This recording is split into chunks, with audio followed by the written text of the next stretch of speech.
Hello and welcome to Prepsot. आज हमारी जो क्लास होगी उसमें हम लोग पढ़ेंगे इंटरनल स्ट्रक्चर ऑफ अर्थ और साथ ही साथ आज हम लोग पढ़ेंगे रॉक्स के बारे में।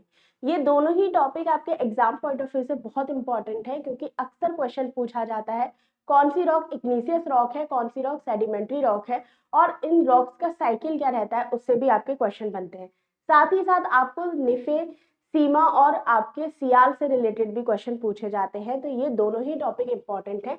इस वीडियो को, इस क्लास को लास्ट तक देखिएगा, आपके एग्जाम के बहुत सारे क्वेश्चन इसी क्लास से कवर हो जाएंगे। चलिए क्लास स्टार्ट करते हैं, लेकिन उससे पहले अगर आपने अभी तक हमारे चैनल को सब्सक्राइब नहीं किया है तो कृपया करके सब्सक्राइब कर लीजिए और इस वीडियो को ज्यादा से ज्यादा लोगों के साथ शेयर करिए, ठीक है। तो बात करते हैं इंटरनल स्ट्रक्चर ऑफ अर्थ के बारे में। आप जानते हैं कि अभी तक हम जो पढ़ रहे थे वो पढ़ रहे थे अर्थ का ऊपरी हिस्सा। हम देख रहे थे कि अर्थ हमारी यूनिवर्स में कैसी है, सौरमंडल में कहाँ एग्जिस्ट करती है, ये सारी चीजें हमने अभी तक देखी थी। लेकिन जब हम अर्थ के ऊपरी भाग को देख रहे हैं तो अब हम जानेंगे अर्थ के अंदर क्या क्या है, यानी कि हमारी अर्थ जो है वो एक्चुअल में किन किन कंपोनेंट से मिलकर बनी है, इसके बारे में हम जानना शुरू करेंगे। हालांकि हमसे पहले बहुत सारे वैज्ञानिक हैं जो इस बारे में जानते हैं, जो इस बारे में जानना शुरू कर चुके हैं, ठीक है। उन्हीं के द्वारा जो भी रिसर्च की गई है, जो भी तथ्य जुटाए हुए, उनको हम आज इस क्लास में पढ़ेंगे। जब हमने अर्थ के इंटरनल स्ट्रक्चर के बारे में जानने की कोशिश करी तो हमारे पास बहुत सारे सोर्सेज थे। हमने उन सोर्सेज में से दो पार्ट्स में डिवाइड कर लिया, एक था हमारा नेचुरल सोर्सेज और एक थे हमारे आर्टिफिशियल सोर्सेज। हमारे अर्थ को जानने में सबसे कारगर जो सोर्स रहा है वो है हमारे नेचुरल सोर्सेज में अर्थक्वेक, यानी कि भूकंपीय तरंगों के द्वारा हमने जानने की कोशिश करी है कि अर्थ का इंटरनल स्ट्रक्चर कैसा है, किस तरीके से वो उसमें काम होता है और क्या क्या तत्व उसमें या क्या क्या कंपोनेंट्स उसमें पाए जाते हैं।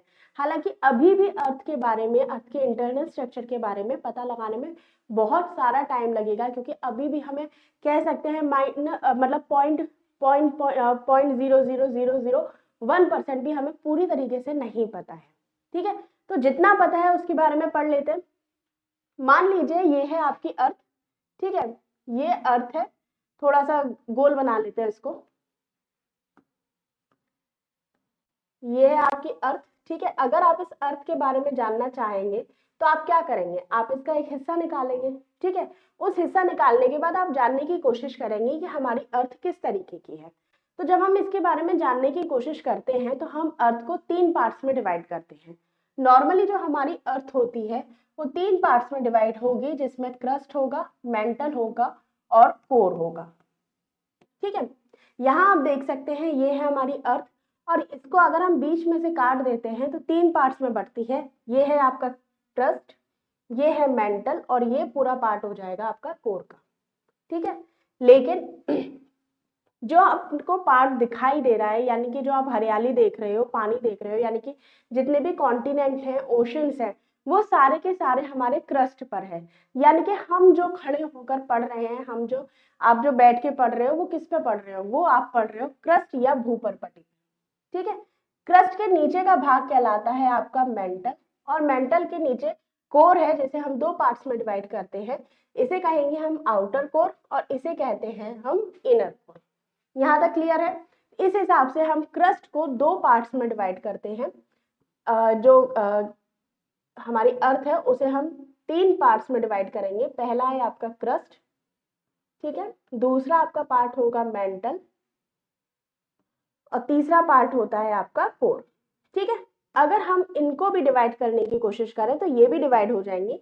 क्रस्ट भी आपके 2 पार्ट्स में डिवाइड होती है। इसे आप कहेंगे अपर क्रस्ट और इसे आप कहेंगे लोअर क्रस्ट। इसी तरह से मेंटल भी आप 2 भाग में डिवाइड करते हैं, अपर मेंटल और लोअर मेंटल, ठीक। इसी तरीके से हम अपने कोर को, यानी कि केंद्र को भी डिवाइड करते हैं। इसे हिंदी में कोड भी कहते हैं, कोड, ठीक है। तो ये है आपका आउटर कोर और ये है आपका इनर कोर। यहाँ तक बात क्लियर है। अब हम बात करते हैं हमारी सबसे पहली जो लेयर है वो है क्रस्ट, उसके बाद, ठीक है।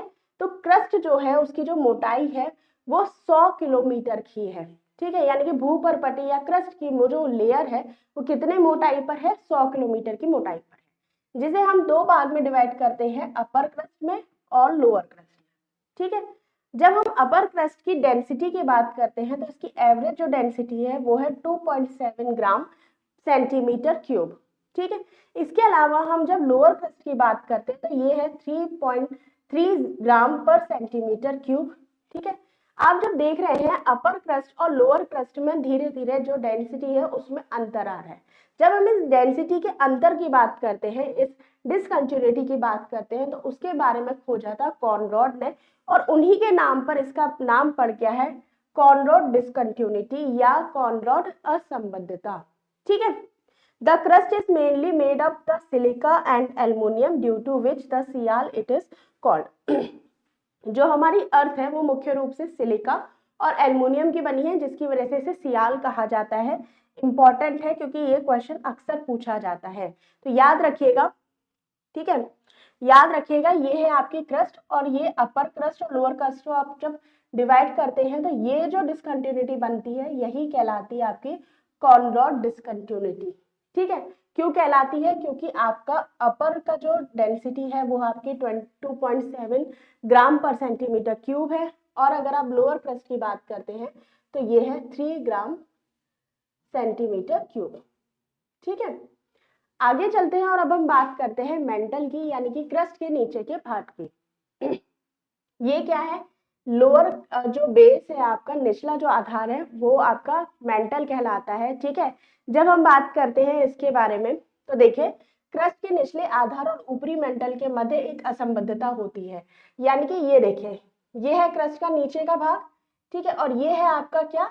ये मेंटल का ऊपर का भाग है। जैसे ही इसके नीचे आप आएंगे, यानी कि आपने देखा कि लोअर क्रस्ट के में कितनी डेंसिटी या कितना घनत्व पाया जा रहा है, 3.3 ग्राम पर सेंटीमीटर क्यूब इसका घनत्व पाया जा रहा है।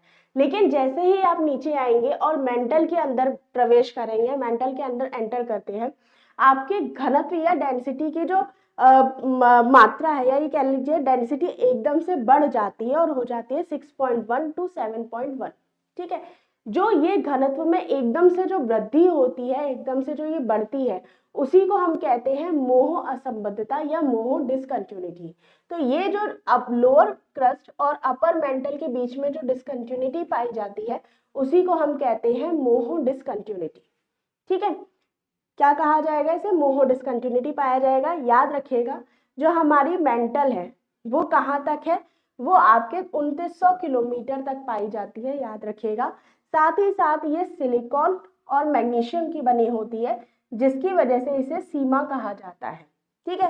Upper part of the upper mantle is called asthenosphere, जो कि जिसके ऊपर जो है लिथोस्फेयर या स्थल मंडल तैरता है। याद रखिएगा। यहाँ आप देखिए, ये आप देखिए, ये है आपकी क्रस्ट। अगर क्रस्ट और आपके जो कह सकते हैं मेंटल का ऊपरी हिस्सा, यानी कि यहाँ तक का हिस्सा, ये है आपका 400 किलोमीटर का हिस्सा। इन दोनों हिस्सों को अगर आप जोड़ देते हैं तो ये पूरा बन जाता है आपका लिथोस्फेयर या स्थल मंडल। इसके बाद तुरंत ही आपके अपर मेंटल का जो निचला हिस्सा है ये थोड़ा सा लिक्विड फॉर्म में है, मेल्टेड फॉर्म में है, जिसके ऊपर क्या हो रहा है? जो आपका लिथोस्फेयर है वो तैर रहा है। ठीक है। इसे आप कहते हैं एस्थेनोस्फेयर। इसे क्या कहेंगे? दुर्बल मंडल या एस्थेनोस्फेयर कहेंगे। ठीक है। इसके बाद का जो हिस्सा होता है, 2900 तक का जो हिस्सा होगा, यानी कि 2900 किलोमीटर का जो हिस्सा रहेगा, उसे आप कहते हैं मेसोस्फेयर। और 2900 किलोमीटर से लेके कोर यानी कि केंद्र तक का हिस्सा, इनर कोर तक का हिस्सा आपका कहलाता है बेरिस्फेयर। ठीक है।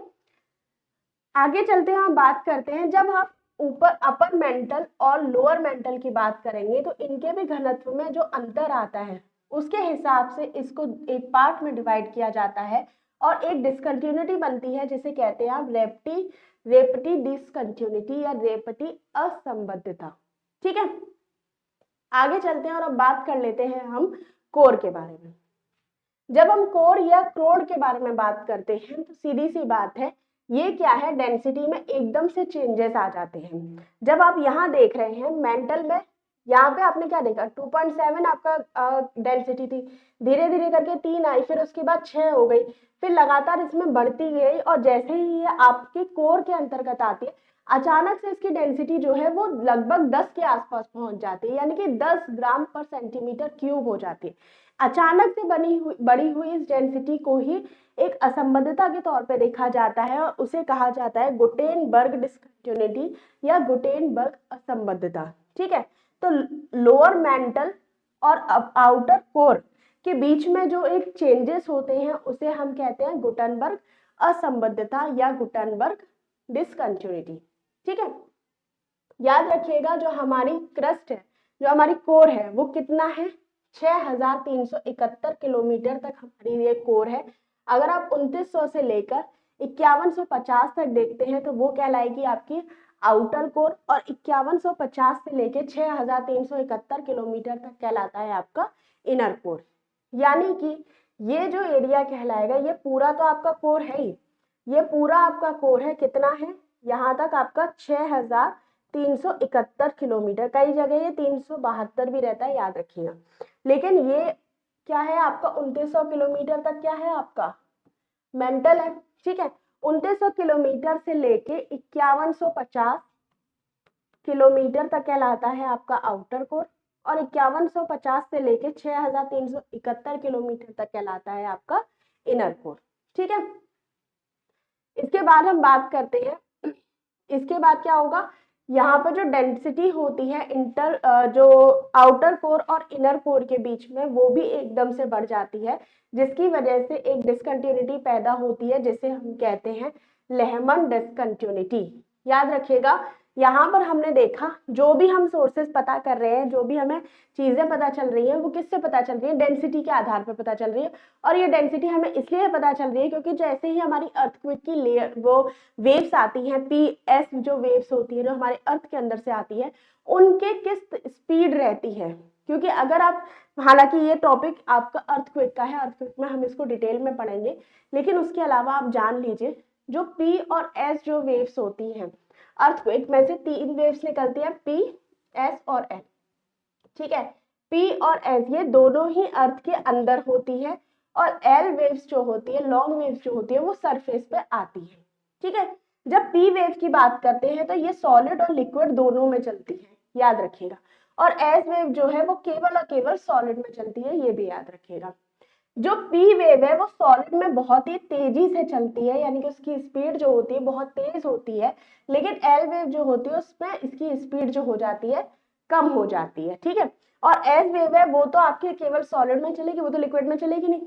तो आप जो ये घनत्व देख रहे हैं, आप जो ये डेंसिटी देख रहे हैं, वो इन वेव्स के गति के हिसाब से ही है, इन वेव्स के जो स्पीड होती है उसके हिसाब से ही है। जैसे जैसे आपने देखा कि स्पीड बढ़ती जा रही है, आपने थोड़ा आइडिया लगाया कि हाँ हो सकता है यहाँ पे सॉलिड पार्ट हो सकता है यहाँ पे लिक्विड पार्ट। तो ये सारी चीजें अंदाजे पे ही चल रही है, याद रखिएगा। अगर हम डेंसिटी की बात करते हैं तो कोर की जो डेंसिटी होती है वो 10 ग्राम पर सेंटीमीटर क्यूब होती है, ठीक है। लेकिन जैसे ही आप इनर कोर में चले जाते हैं, यहाँ पर डेंसिटी अचानक से 13.6 ग्राम पर सेंटीमीटर क्यूब हो जाती है, याद रखिएगा। यानी कि हमने अपनी रिसर्च में पता लगाया है कि जो इनर कोर है वहां पर डेंसिटी ज्यादा है। इससे ये पता चलता है कि हो सकता है जो इनर कोर है वो कुछ ऐसे तत्वों से मिलकर बनी होगी जहां पर जो भारी तत्व होंगे, जहां पर जो डेंसिटी है वो ज्यादा पाई जाती है, ठीक है। इसी के आधार पर हमें पता चलता है कि जो हमारी कोर है वो किससे बनी हुई है, वो बनी है निकेल और आयरन से, जिसकी वजह से इसे निफे लेयर भी कहा जाता है, याद रखिएगा, ठीक है। तो यहाँ तक आपने तीनों लेयर्स के बारे में पढ़ लिया, क्रस्ट, मेंटल और कोर के बारे में, ठीक है। अगर आप टाइप ऑफ क्रस्ट की भी बात करते हैं तो ये भी 2 तरीके के होते हैं, एक है कॉन्टिनेंटल क्रस्ट और एक है आपका ओशनिक क्रस्ट। जब कॉन्टिनेंटल क्रस्ट की बात करेंगे तो ये वाला जो हिस्सा है ये क्या है, ये है आपका कॉन्टिनेंटल क्रस्ट, और इसकी जो मोटाई होती है, जो थिकनेस होती है, वो होती है 30 से 50 किलोमीटर की, ठीक है। जब आप ओशनिक क्रस्ट की बात करते हैं तो ये है आपकी, ओशनिक क्रस्ट की बात करेंगे तो ये जो पार्ट कहलाता है ये है आपका ओशनिक क्रस्ट, और इसकी जो मोटाई है वो है आपकी 5 से 10 किलोमीटर, ठीक है। इनकेस अभी कभी भी क्वेश्चन आता है कि आपकी महाद्वीपीय क्रस्ट या कॉन्टिनेंटल क्रस्ट की मोटाई कितनी है, तो वो है आपकी 30 से 50, और ओशनिक क्रस्ट की मोटाई कितनी है, वो है आपकी 5 से 10 किलोमीटर, ठीक है। इसके अलावा कुछ और पार्ट्स हैं वो भी देख लीजिए। देखिए ये है आपकी पूरी की पूरी अर्थ का एक हिस्सा, या ये कह लीजिए हमने एक पार्ट निकाल लिया है अर्थ का, जिससे हम इसे समझने में आसानी हो सकती है। ये आपका केमिकल कंपोजिशन है, पृथ्वी की रासायनिक संरचना है। जैसे कि मैंने आपको बताया, ये वाला जो पार्ट क्या है, ये है आपका ओशनिक क्रस्ट, और ये वाला जो हिस्सा है ये है आपका क्या है, ये कॉन्टिनेंटल क्रस्ट। ठीक है, तो ये जो 1 से लेके 100 किलोमीटर की जो ये दूरी है, ये आपकी कहलाती है क्रस्ट का पार्ट। ठीक है, लेकिन यहाँ 100 किलोमीटर से लेके आपके 2900 किलोमीटर का भाग कहलाएगा मेंटल। यहाँ तक बात क्लियर है। इसके बाद जब हम मेंटल की बात करते हैं, तो अपर मेंटल यानी कि मेंटल का जो सबसे ऊपरी हिस्सा होता है, वो और क्रस्ट, इन दोनों को मिलाकर बनता है आपका lithosphere. Crust and upper mantle का जो सॉलिड पार्ट होगा, इन दोनों को मिलाकर क्या बन जाता है, ये बन जाता है आपका लिथोस्फीयर। ठीक है, इसके बाद जब 400 किलोमीटर आप नीचे जाते हैं, तो ये कहलाता है आपका एस्थेनोस्फीयर, जो कि हल्का सा प्लास्टिड फॉर्म में है, या ये कह दीजिए हल्का सा प्लाज्मा के फॉर्म में है। ठीक है, तो ये क्या कहलाएगा, ये कहलाता है आपका स्थेनोस्फीयर या दुर्बल मंडल। इसके बाद धीरे धीरे डेंसिटी में चेंजेस आ जाते हैं, और 400 किलोमीटर से 2900 किलोमीटर का ये पूरा हिस्सा जो आपका कहलाएगा, यहाँ से यहाँ तक का, यानी कि आपके 100 किलोमीटर के बाद से लेकर आपका पूरा 2900 तक का हिस्सा मेंटल कहला रहा था, और इसके बाद इसकी जो मेंटल की स्थिति है वो बन जाती है। इसके बाद 2900 के बाद, यानी कि 2900 किलोमीटर के बाद 6378 किलोमीटर तक, देखिए ये जो रेंज होती है ना आपकी 6371-78, ये वेरी करती है आपके अलग अलग बुक्स में। ठीक है, 6378 किलोमीटर तक क्या होता है, कोर होता है। इसे भी दो पार्ट्स में आप डिवाइड कर सकते हैं।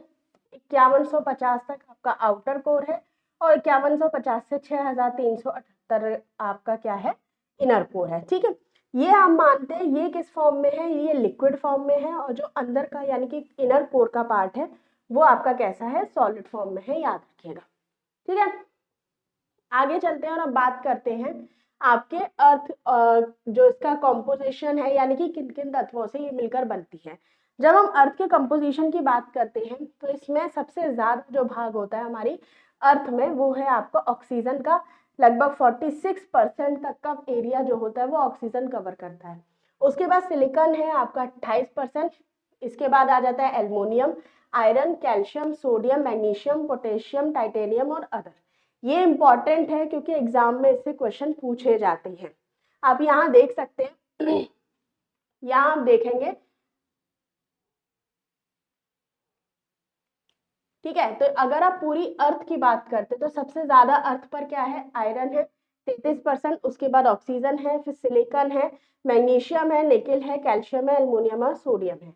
लेकिन अगर आप क्रस्ट की बात करेंगे, केवल और केवल क्रस्ट की, तो उसमें ऑक्सीजन सबसे ज्यादा, silicon, aluminium, iron, calcium, magnesium, sodium और पोटेशियम है।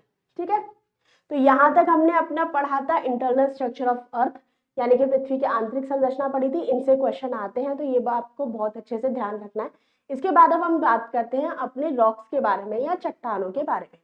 जब हम रॉक्स का क्लासिफिकेशन करते हैं, तो हम इसे 3 पार्ट्स में डिवाइड करते हैं, इग्निशियस रॉक, सेडिमेंट्री रॉक और ट्रांसफॉर्म रॉक। ठीक है, जब हम इग्निशियस रॉक की बात करते हैं, आग्नेय शैलों की बात करते हैं, तो इन्हें हम प्रारंभिक शैल या पेरेंट शैल भी कहते हैं, क्योंकि इन्हीं से आपकी अवसादी यानी कि सेडिमेंट्री रॉक्स और ट्रांसफॉर्म रॉक्स बनती है, याद रखिएगा। ठीक है, जब हम अर्थ पर रॉक्स की बात करते हैं, तो अगर हम एंटायर क्रस्ट की देखेंगे, तो सबसे ज्यादा यानी कि 95% तक का एरिया जो है वो इग्निशियस रॉक हमारी कवर करी है। उसके बाद मेटामॉर्फिक, और फिर आता है आपका सेडिमेंट्री, जो केवल और केवल 5% का हिस्सा जो है वो लेती है। लेकिन अगर हम सरफेस ऑफ क्रस्ट की बात करते हैं, ठीक है, तो उसमें 75% आपका सेडिमेंट्री रॉक का बना होता है, और इग्निशियस और मेटामॉर्फिक रहता है आपका 25%। यहाँ तक बात क्लियर है। अब हम बात करते हैं इग्निशियस रॉक या आग्नेय चट्टानों की। ठीक है, जब हम इनकी बात करते हैं, तो याद रखिएगा जो आग्नेय चट्टानें होती हैं, जो पृथ्वी के अंदर से जो मैग्मा निकलता है उसके ठंडे होने से बनती है। यानी कि आपको पता है जब ज्वालामुखी आती है, तो अंदर से मेंटल से मैग्मा निकलता है। मैग्मा क्या करता है, पृथ्वी पर आता है और धीरे धीरे वो फैलने लग जाता है और ठंडा हो जाता है। उससे के ठंडे होने से जो चट्टानें बनी होती है, जो रॉक्स बनी होती है, उन्हीं को हम कहते हैं इग्निशियस रॉक या आग्नेय चट्टानें। ठीक है, इसके अलावा ये सबसे पहले बनी होती हैं, जिसकी वजह से इन्हें प्राइमरी रॉक्स कहा जाता है। यही प्राइमरी जो रॉक्स होती हैं वो अदर रॉक्स को बनाने का काम करती हैं, यानी कि इन्हीं से और रॉक्स का निर्माण होता है, याद रखिएगा। जिसकी वजह से इसे क्या कहा जाता है, पेरेंट रॉक भी कहा जाता है। इसके अंतर्गत कोल माइन, ऑयल वगैरह नहीं होता है इन रॉक्स के अंदर। ये भी याद रखिएगा कि अगर कभी आपसे क्वेश्चन पूछ लिया जाता है कि क्या आग्नेय चट्टानों में कोयला, खनिज तेल आदि प्राप्त किए जा सकते हैं, तो नहीं प्राप्त किए जा सकते, याद रखिएगा। जो अगर हम लेयर्स की बात करते हैं तो इग्निशियस रॉक में लेयर्स नहीं पाई जाएंगी। इसके अलावा यहाँ पर फॉसिल्स या जीवाश्म जो होते हैं वो नहीं पाए जाते हैं। अब आप लोग पूछेंगे ये क्यों नहीं पाए जाते हैं? आपको पता है जो इग्निशियस रॉक है वो सीधे सीधे मैग्मा के ठंडा होने से बन रही है। जब मैग्मा ठंडा बने होगा तो उस समय इतनी गर्मी होती है कि कोई भी जो जीवाश्म वगैरह होता है वो नहीं पाए जाएंगे तो वो ठंडे भी नहीं, मतलब वहां पर मौजूद ही नहीं होंगे उस एरिया में, तो वो कहाँ से यहाँ पर पाए जाएंगे, क्योंकि जो भी मैग्मा आता है सीधा वही क्या कहते हैं, ठंडा हो जाता है। ठीक है, ठंडा होकर आपकी आग्नेय चट्टान या इग्निशियस रॉक बन जाता है। आगे चलते हैं, अब हम इग्निशियस रॉक के पार्ट्स की बात करते हैं। इसे हम 3 पार्ट्स में डिवाइड करेंगे, earth igneous rock, intermediate igneous rock और constructed igneous rock. Earth igneous rock को आप प्लूटोनिक इग्निशियस रॉक भी कहते हैं, याद रखिएगा। जब हम अर्थ प्लूटोनिक इग्निशियस रॉक की बात करते हैं तो उसका टाइप है आपका ग्रेनाइट। तो कभी भी अगर आपसे पूछा जाता है ग्रेनाइट क्या है, तो पहले तो ये क्या है, इग्निशियस रॉक है, लेकिन इग्निशियस में भी क्या है, तो ये अर्थ इग्निशियस रॉक या प्लूटोनिक इग्निशियस रॉक है। ठीक है, इसके बाद इंटरमीडिएट इग्निशियस रॉक है आपकी बैथोलिथ, लैकोलिथ, सैकोलिथ, लेपोलिथ और सीट। तो ये क्वेश्चन आपका इंपॉर्टेंटली बनता है एग्जाम में कि बैथोलिथ कौन सी चट्टान है, लैकोलिथ कौन सी चट्टान है, सीट कौन सी चट्टान है, तो इनसे क्वेश्चन आता ही आता है। इसके बाद अगर हम आउटर इग्निशियस रॉक की बात करते हैं तो वो है आपका बेसाल्ट, ग्रेबो, ब्रेसिया, कॉन्ग्लोमेरेट, स्कोरिया, प्यूमिस आदि। ठीक है, प्यूमिस आपने देखा होगा ना घरों में, जब अपने एड़ियां घिसने के लिए जो व्हाइट कलर का पत्थर होता है उसको हम देखते हैं, बहुत हल्का होता है, वही आपकी आग्नेय चट्टान है। यानी कि प्यूमिक पत्थर का ही हम लोग यूज करते हैं घरों में अपने क्या कहते हैं, हाथ पैरों को घिसने के लिए। ठीक है, सो कॉल्ड आप उसको कह सकते हैं पेडिक्योर मेडिक्योर के लिए आप उसको यूज करते हैं। तो ये आपका हो जाएगा प्यूमिक स्टोन।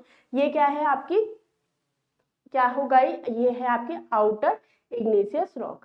ठीक है, आप यहाँ पर देख सकते हैं कि जो आपकी इंटरमीडिएट रॉक्स थी जिसमें हमने बैथोलिथ, लैकोलिथ, फैकोलिथ और लोपोलिथ सीट वगैरह पढ़ा था, वो किस तरीके से होती है। तो याद रखिएगा ये जो बड़ा सा चौड़ा सा जो एरिया आपको दिखाई दे रहा है, ये पूरा जो एरिया है ये है आपका बैथोलिथ। ठीक है, तो ये क्या है, बैथोलिथ। इसके बाद जब स्टॉक की बात करते हैं तो ये कुछ इस शेप में होता है। इसके बाद लैकोलिथ जो होता है वो इस शेप में होगा, यानी कि ये है आपका लैकोलिथ। लोपोलिथ कुछ इस तरह से होता है। ठीक है, ये है आपका लोपोलिथ, ये आपको पता है ज्वालामुखी जा रही है। फिर है ये आपका फैकोलिथ, कुछ इस टाइप से होता है ऐसे। उसके बाद सिल आ जाता है आपका, और ये है आपका शीट। ठीक है, इसके बाद डाइट की बात करते हैं तो ये है आपका डाइट। तो ये है सारी इंटरमीडिएट इग्निशियस रॉक, इनसे क्वेश्चन पूछे जाते हैं। याद रखिए कौन सी रॉक किस फॉर्म में आती है, कब बनी होती है। ठीक है, आगे चलते हैं और अब बात करते हैं सेडिमेंट्री रॉक्स के बारे में। जैसे कि हमने बात की थी जो इग्निशियस रॉक आप यहाँ देख रहे हैं, ये जो ज्वालामुखी से जो मैग्मा निकल रहा है यही जाके धीरे धीरे इकट्ठा हो रहा है। ठीक है, और ठंडा होकर ये क्या बन जाता है, आग्नेय चट्टान या इग्निशियस रॉक बन जाती है। और जो ये ऊपर नहीं निकल पाता है वो धीरे धीरे यहाँ पर अंदर ही जमा हो जाता है, जो बन जाती है आपकी इंटरमीडिएट इग्निशियस रॉक। अब क्या होगा, जो सेडिमेंट्री रॉक्स होती हैं वो क्या करती हैं, जब इग्निशियस रॉक बारिश में हवा से जब टूट फूट के बाहर बहती जाती हैं, दूर दूर चली जाती है और एक जगह जाकर इकट्ठी हो जाती है, वही रॉक्स जो कहलाती हैं वो होती हैं आपके सेडिमेंट्री या अवसादी चट्टानें। ठीक है, तो हम बात जब सेडिमेंट्री रॉक की बात करते हैं तो ये powder of group animal remain and vegetarian. जैसे कि आपने बताया, आपको पता है इग्निशियस रॉक में तो आपको कुछ नहीं मिला था, ना कोई फॉसिल था, ना कोई ऑयल वगैरह, कुछ नहीं था वहां पे। लेकिन अब सेडिमेंट्री रॉक्स की बात करते हैं, जब ये एक स्थान से दूसरे स्थान पर जा रही है तो अपने साथ ही साथ बहुत सारी चीजों को भी साथ में लेती हुई चली जाती है, जिसकी वजह से सेडिमेंट्री रॉक्स में जो हम कह सकते हैं जीवों के अवशेष और वनस्पति वगैरह पाए जाते हैं, यानी कि ग्रुप ऑफ एनिमल्स और वेजिटेशन यहाँ पर पाया जाता है। ठीक है, जिसकी वजह से यहाँ पे फॉसिल्स जो है यानी कि जीवाश्म जो है वो पाए जाते हैं। जीवाश्म में फॉसिल्स क्या होते हैं, जो वेजिटेशंस होते हैं, जो एनिमल्स होते हैं, वही दब के बहुत टाइम तक सड़ जाते हैं, तो वही आगे चल के जीवाश्म में फॉसिल्स बन जाते हैं। ठीक है, इस रॉक का जो फॉर्मेशन होता है वो किस तरीके से होता है वो भी याद रखिएगा। ठीक है, इसको हम कैसे पता लगा सकते हैं, तो जीवाश्म के आधार पर हम इस रॉक का पता लगा सकते हैं, याद रखिएगा। सेडिमेंट्री रॉक जो है वो आपकी लार्जेस्ट एरिया जो अर्थ का है, अर्थ की सॉइल का है, वो कवर करती है, लगभग 75% रहता है, और बाकी का हिस्सा आपका कैरेक्टर जो होता है वो आपका 25% लगभग हो जाता है इग्निशियस और मेटामॉर्फिक रॉक्स का। यानी कि अर्थ का जो सरफेस होता है उस पर सबसे ज्यादा जो रॉक या चट्टानें पाई जाती हैं वो आपकी सेडिमेंट्री रॉक्स की होंगी, और बाकी का जो बचा हुआ हिस्सा होता है लगभग 25% का, वो आपका इग्निशियस और मेटामॉर्फिक जो रॉक्स हैं वो ले जाती हैं। ठीक है, इसके बाद सेडिमेंट्री रॉक्स की बात करते हैं, तो ये अगर कंट्रीब्यूशन की बात करेंगे, ठीक है, जो क्रस्ट के कंट्रीब्यूशन में 5% का हिस्सा रहता है, याद रखिएगा। जो सेडिमेंट्री रॉक है उसमें क्रिस्टल जो है वो नहीं पाए जाएंगे, साथ ही साथ इसमें दाने वगैरह नहीं पाए जाएंगे, और सेडिमेंट्री रॉक्स जो होंगी वो परतों में पाई जाती है। कैसे पाई जाएगी, मान लीजिए ये है आपकी आग्नेय चट्टान या इग्निशियस रॉक। ठीक है, ये क्या होगा, धीरे धीरे धीरे धीरे जहाँ से बहना शुरू करेगी, चाहे बारिश आ गई हो या हवा आ गई हो किसी भी साल, और ये क्या करेगी, यहाँ जाके इकट्ठी हो जाएगी। जब ये इकट्ठी हो जाएगी तो यहाँ से और जाएंगी, ये भी इसके ऊपर इकट्ठी हो जाएंगी, फिर और जाएगी, ये भी इसके ऊपर इकट्ठी हो जाएगी। तो इस तरीके से ये परतों का निर्माण या लेयर्स का निर्माण कर लेती है, जिसकी वजह से यहाँ पर लेयर्स भी पाई जाती हैं, और इसीलिए इसको लेयर रॉक भी कह सकते हैं एक तरीके से, याद रखिएगा। कभी भी अगर पूछा जाता है कि कौन सी जो चट्टान है या कौन सी जो रॉक है वो लेयर्स में बटी हुई है, लेयर्स में पाई जाती है, तो वो आपकी होगी सेडिमेंट्री या अवसादी चट्टानें। और किस तरीके से होती है, चाहे इनके लिए बारिश जिम्मेदार हो, वर्षा आपके जिम्मेदार हो, रेन जिम्मेदार हो, या फिर हवा की वजह से कैसे भी करके ठंडी होकर एक जगह से दूसरी जगह तक चली जाती है, यानी कि इसे आप कह सकते हैं अपक्षय निक्षेपण की क्रिया द्वारा। ठीक है, अपक्षय निक्षेपण की क्रिया द्वारा आपके अवसादी चट्टानों का निर्माण होता है।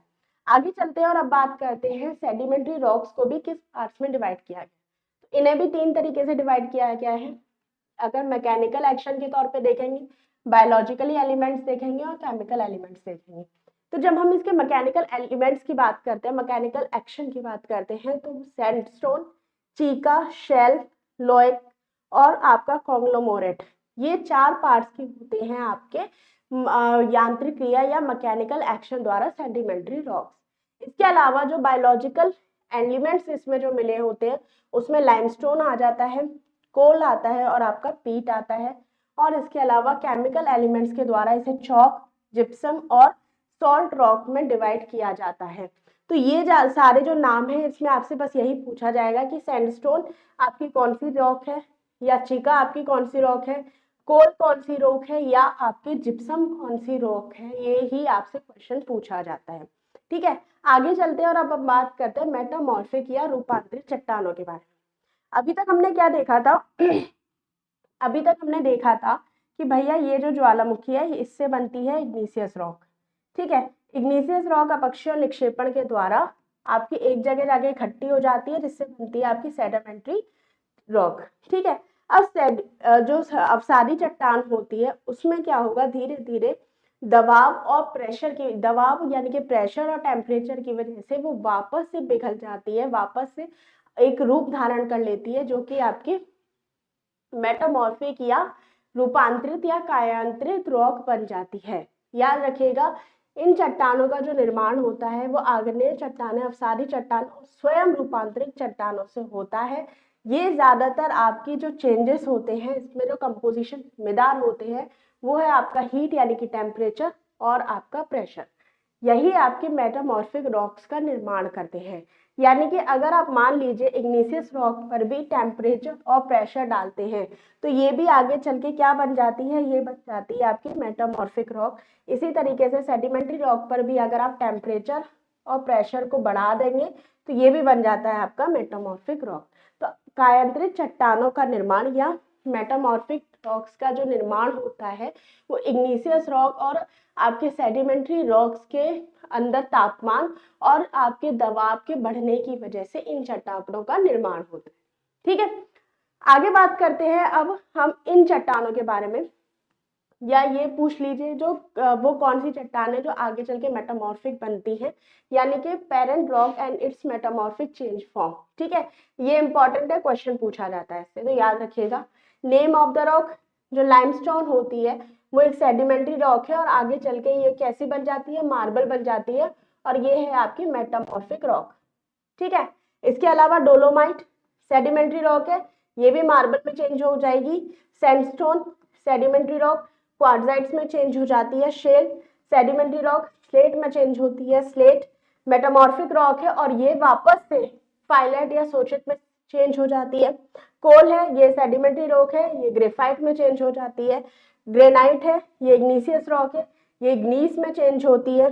और फाइलाइट है, मेटामॉर्फिक रॉक है और ये शिस्ट में चेंज हो जाती है।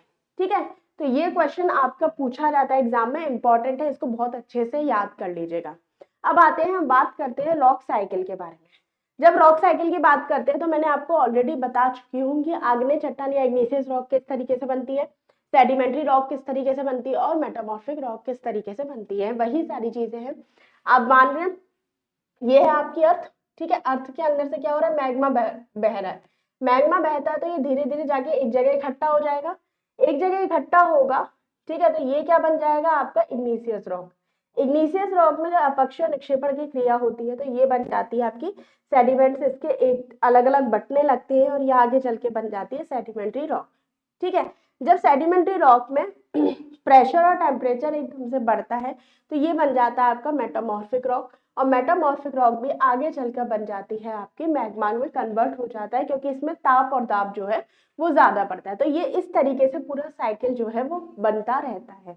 याद रखिए, ये है आपका मैग्मा, जो मोल्टेन फॉर्म है आपके क्रस्ट का, मेंटल का जो मेल्टेड फॉर्म होता है वो आगे चल के मैग्मा में कन्वर्ट होकर ये आपका पृथ्वी पर आ गया और ये आपका यहाँ पर जमा हो गया। ये जो एरिया पूरा जमा हो रहा है ये जो है यही आपकी कहलाएगी इग्नीशियस रॉक। ठीक है, फिर क्या होगा, वेदरिंग और इरोजन की वजह से क्या होगा, ये ट्रांसपोर्ट करते हुए यहाँ पहुंच जाएगी और यहाँ पर जाकर ये एक जगह इकट्ठी हो जाती है, जिससे बन जाता है सेडिमेंट्रेशन या सेडिमेंट रॉक। ठीक है, ये जब इकट्ठा होता है तो ये क्या बन जाएगी, आपकी सेडिमेंट्री रॉक बन जाएगी। और फिर उसके बाद इसमें हाई टेम्परेचर और प्रेशर पड़ता है, जिसकी वजह से ये मेटामॉर्फिक रॉक बनती है और मेटामॉर्फिक रॉक भी जाके आके सरफेस पे इकट्ठी हो जाती है। तो इस तरीके से ये पूरा का पूरा साइकिल जो है वो चलता रहता है, याद रखिएगा। तो आज की हमने जो क्लास थी उसमें हम लोगों ने इंटरनल स्ट्रक्चर पढ़ा, रॉक्स पढ़े, एग्जाम पॉइंट ऑफ व्यू से इंपॉर्टेंट है क्योंकि बहुत सारे क्वेश्चन यहाँ से पूछे जाते हैं, लगभग ये फैक्चुअल क्वेश्चन ही होते हैं। तो याद रखिएगा, जो जो चीज़ें मैंने आपको फैक्चुअली बताई हैं वो बहुत ज़्यादा इंपॉर्टेंट हो जाती है। ठीक है, तो चलिए आज की क्लास यही समाप्त करते हैं। बाकी आपको ये वीडियो अच्छा लगा तो और लोगों के साथ भी शेयर करना, क्योंकि बहुत मेहनत लगती है आप लोगों के लिए कंटेंट इकट्ठा करने में। बाकी आप लोगों का बहुत बहुत धन्यवाद, और हाँ, चैनल सब्सक्राइब नहीं किया है तो कृपया करके सब्सक्राइब कर लीजिए। Thank you.